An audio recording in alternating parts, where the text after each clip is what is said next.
This is a set of tools a friend of mine made for me that are based on the BMW tools for disassembling and removing the bearings on the shafts in the transmission. This and this are used to work on the input shaft, and this are also used to drive the seal onto the input shaft. And then I have a couple of drifts that I can use to push the shaft or bearings as I need to. It's a nice kit, and really want to say thanks to Bill Lambert, who's the gentleman who machined this for me.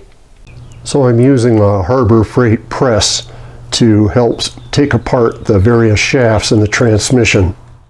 Now I placed some towels underneath the press in case I drop the shaft. I don't want it to smack into the concrete, so that should protect it. So this is the input shaft that I'm going to disassemble because I want to replace the ball bearing and the inner roller bearing race here, which requires disassembly of the whole shaft. Now, this version of the shaft has a seal in this end, which is used to seal the push rod that activates the clutch plates, so it keeps that from leaking. Now this is the replacement seal, and as you can see, it goes in this way, so to speak, backwards when it goes into the end of the input shaft.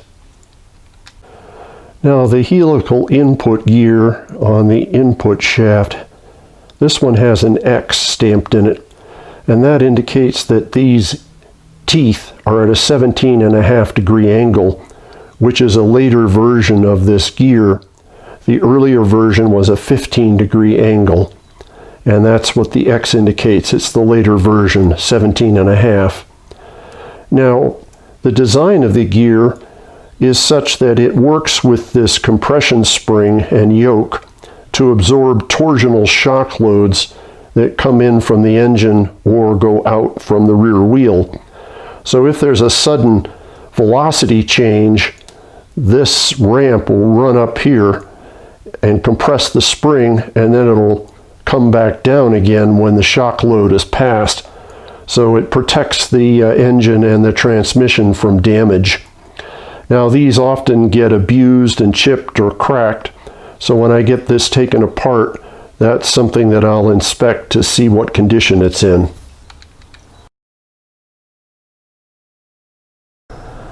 So I've set up my 20-ton press with a couple of plates, and then I've used the special tool that has the little shoulder in it that'll slide up and catch that bearing like that. And then it sits here on the blocks.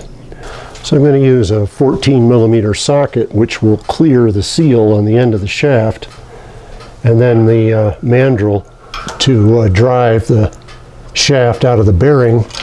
And I've set it up so that it's centered underneath the arbor here.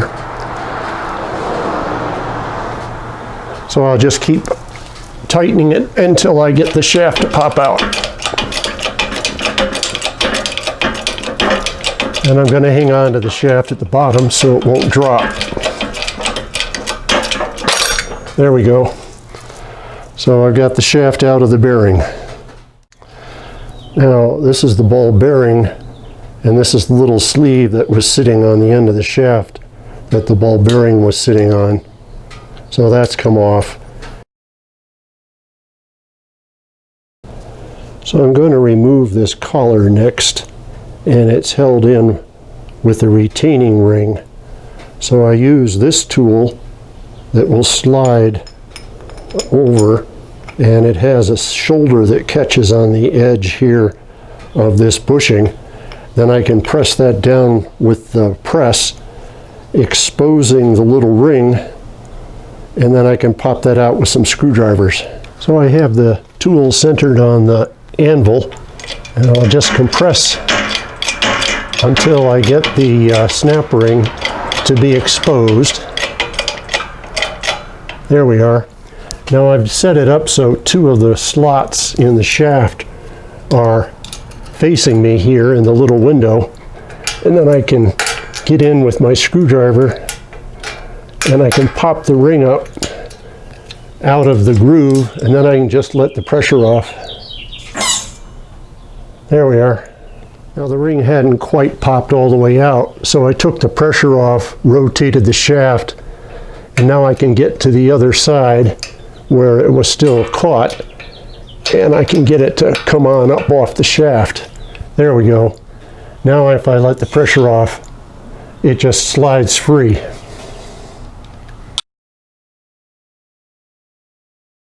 So I need to remove the top hat on the end of the input shaft.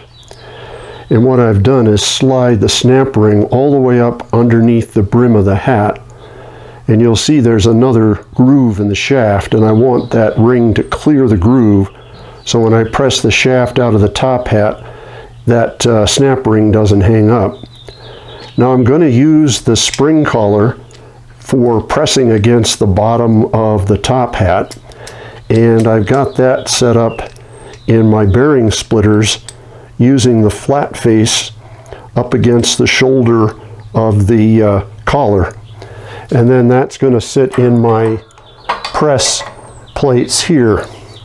Now I need to press on the shaft, so I cut off an M8 Allen, a longer one that had an unthreaded shaft on it. And it will fit right through the seal like that.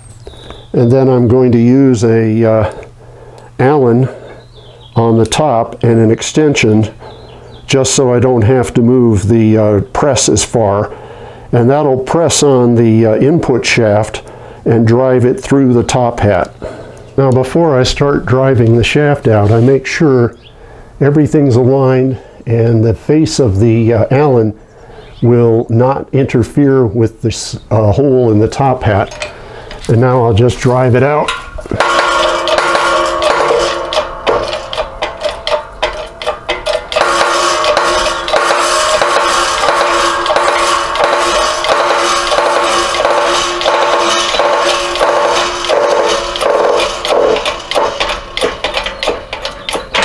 Okay. I've got the top hat off.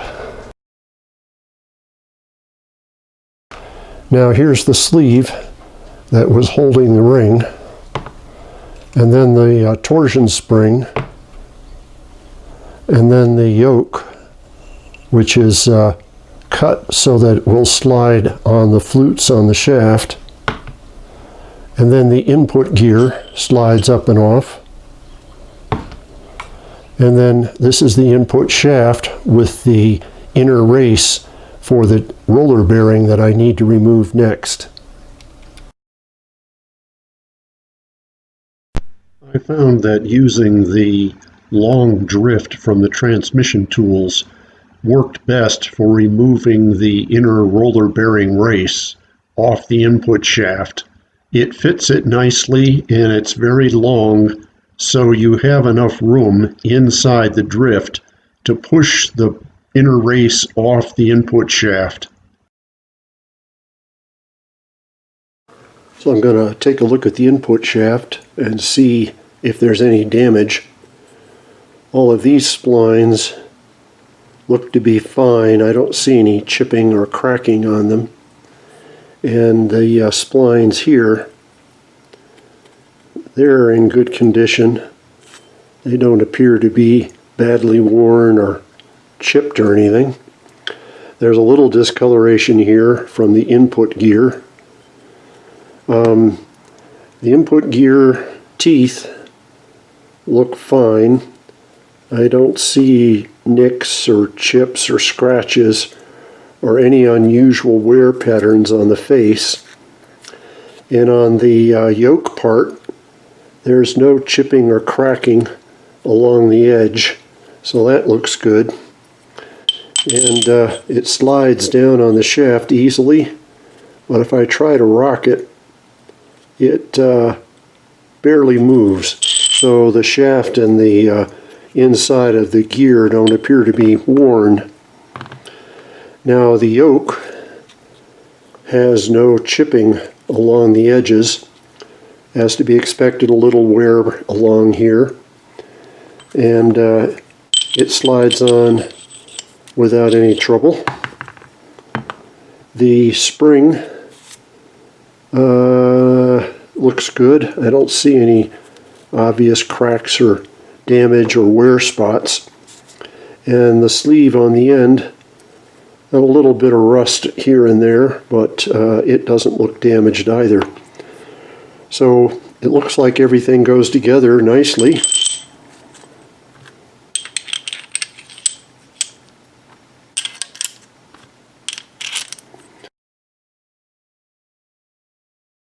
So I'm ready to reassemble the input shaft, and I cleaned up the shaft and polished the area where the bearing race goes and the input gear, and I used a soft wire wheel to clean the splines on the input shaft so I could look at them, and I don't see any cracking or brinelling or other damage. And I also cleaned up this end down here, which is where the rear bearing goes. This is the new roller bearing. So that's the outer race and that's the inner race. And this will get pressed on to the input shaft. So the inner race will go on. And then of course the input gear and yoke will go on. And they'll fit like that. And then the spring and the spring retainer will go on, and a new retaining ring goes in here. So this is a new ring. Now the top hat will go on, and it goes on the shaft this way, but inside the top hat is the seal for the clutch push rod, and that seal goes in with this face going that way, and on this end the rear end of the seal will be exposed. So I'm going to have to install the seal into the top hat. And then what fits on the top hat is this baffle plate for the ball bearing, the rear ball bearing. So that'll fit like that, and then the rear ball bearing will fit on like that, and I'll be pressing that on as well. So that's kind of a preview of the order of assembly and a look at all the parts that I have to put back together.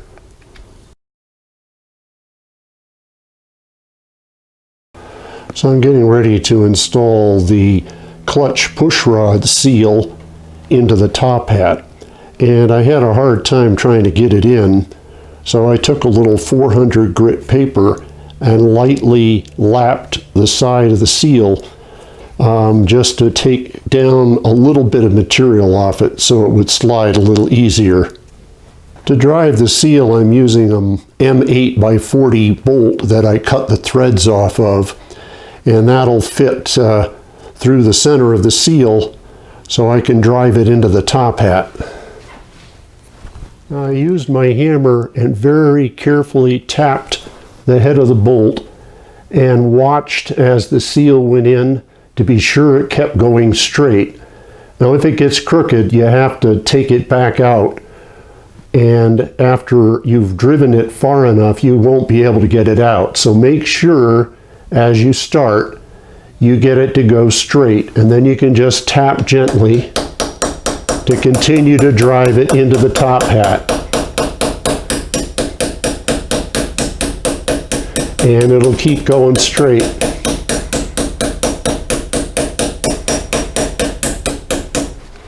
Now what I want is to have the seal come out about even with the bottom here.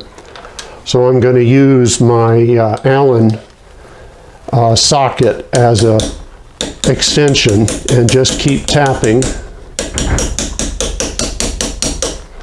and then I'll check my progress. I'm getting pretty close.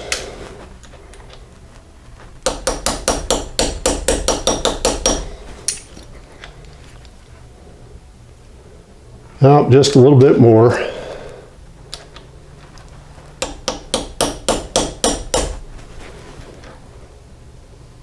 There. So this is the rear face of the seal, which points away from the brim of the hat.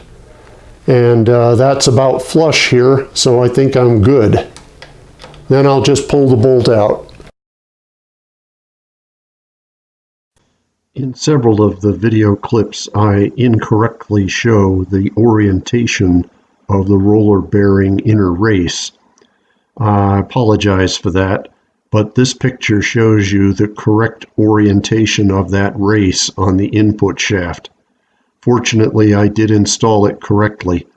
So the way I'm going to install the roller bearing inner race is I'm going to slide it onto the shaft, and then I'm going to use the input gear and the yoke to act as pushers, and I can support the yoke under this flat shoulder on one of the bearing plates, and then I'm going to put a flat washer on the top to protect the splines and then press the shaft down.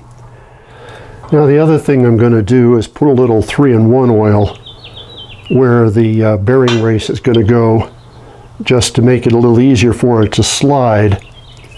And I'm also going to heat up the inner race with my torch so it'll expand a little, because this is a really tight fit, so that'll make it a little easier to put it on. Okay, I'm driving the shaft.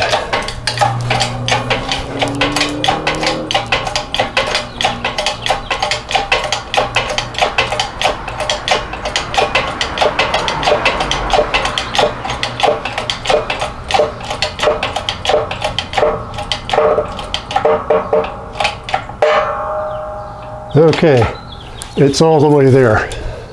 So the bearing race is installed on the input shaft.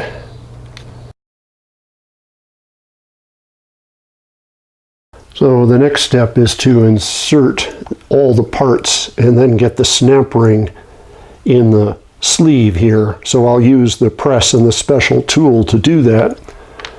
But the parts go on like that. That's the input gear, and then the yoke goes on like that, and then the spring, and then the collar, and then I'll use some screwdrivers to get this to slide down the shaft, but I'm careful when I do that not to expand it too much, just enough to get it to go down the shaft, because I don't want to open up that snap ring a lot. So I have the retaining ring slid down now up against the shoulder. So I'm going to use the little tool again that I used to remove the retaining ring, and then I'll just place that on and push down on it until I get the spring compressed enough, and then I'll slide the ring down with my screwdrivers and get it into the groove. So I'm ready to compress the spring.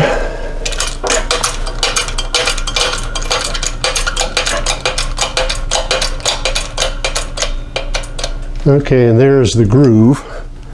So what I need to do now is just work the snap ring down with the screwdriver till it drops into the groove.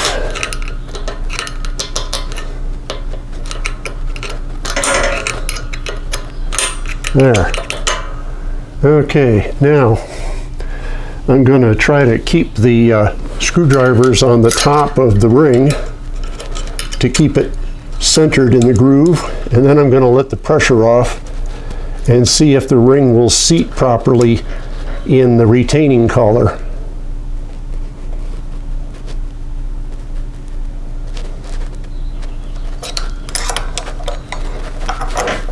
And it's a little bit proud right here, so I'm going to recompress it and try to get it to go back in again.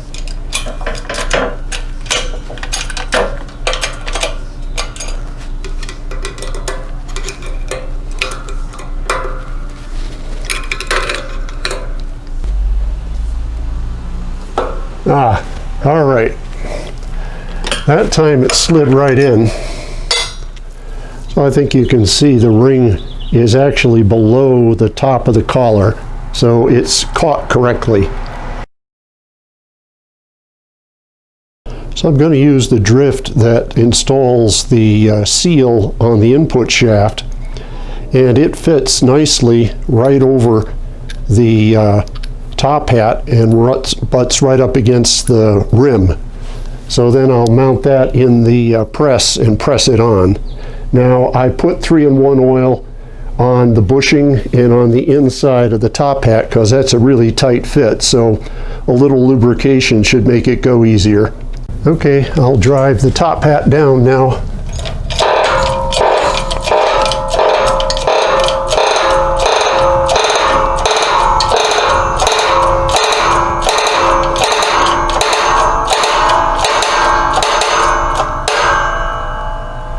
All right, it's there. So the top hat's driven all the way to the shoulder of the splines, and it pushes the clutch pushrod seal just a little bit proud of the top. So that's good to go, ready to install the ball bearing and the baffle plate. Now the baffle plate has a raised center section which points up, and then the bearing will go on like that. And I'm also going to put a little 3-in-1 oil on just to make it easier to slide the bearing on. To drive the bearing, I'm going to use the same drift because it fits the inside race just about perfectly. Okay, ready to drive the bearing on.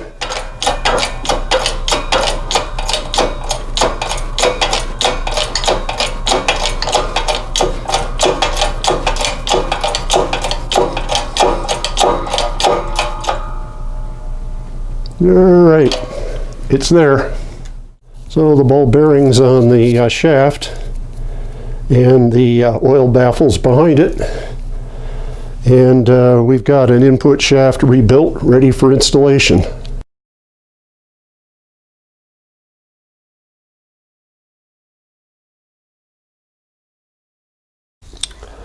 So this is the intermediate shaft, and this is 5th gear. Just going to take a look here to see how the teeth look.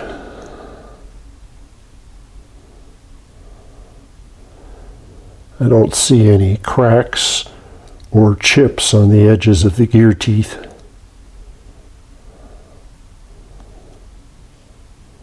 Now this is 3rd gear.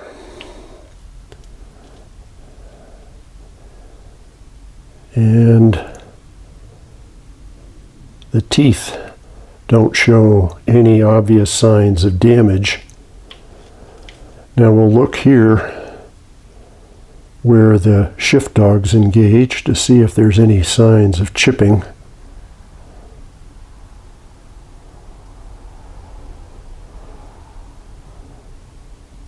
And it looks pretty good. Then this is 2nd, and the shift dog here. We'll just see if there's any cracks or chips on the edges of the teeth. And it looks pretty good. And the gear teeth themselves.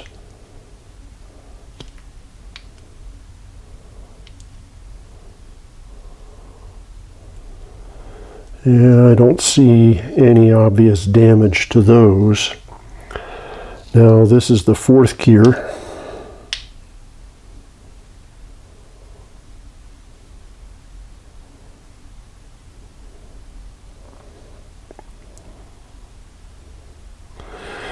And we'll do the same look-see on the inside here where the dog teeth engage and see if there's any obvious chips or cracks. And I think that looks pretty good. And then we'll look at the dog teeth here on 2nd.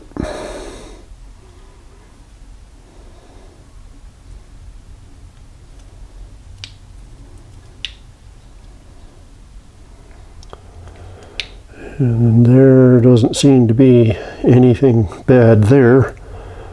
and then this is first.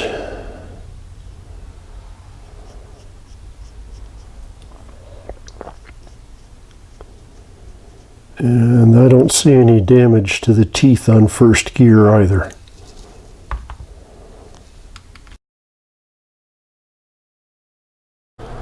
So I installed the bearing puller underneath the ball bearing here on the end of the intermediate shaft, so I can press the bearing off the shaft.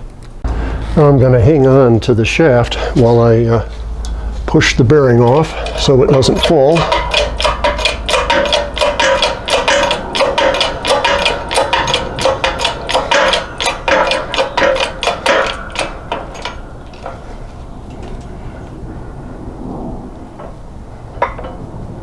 It was getting crooked. I think it was just the gear was touching the edge of these blocks, so I've reset it.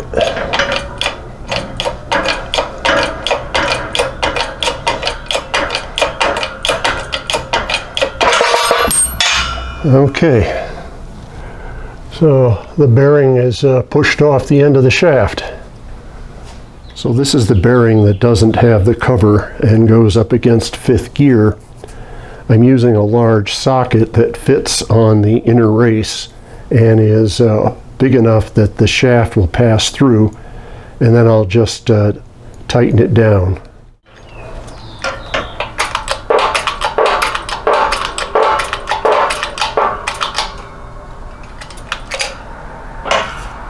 Okay, it's on there. So the new bearing is installed. Now I'm going to remove the other bearing, which has the cap on the end, the seal.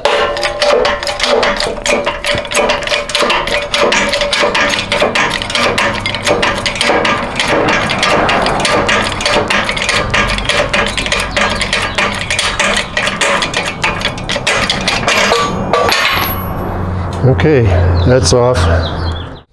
So this is the bearing that has the seal, and I make sure that that's pointing to the outside. Okay, I've got that one on. So the two new bearings are on the intermediate shaft.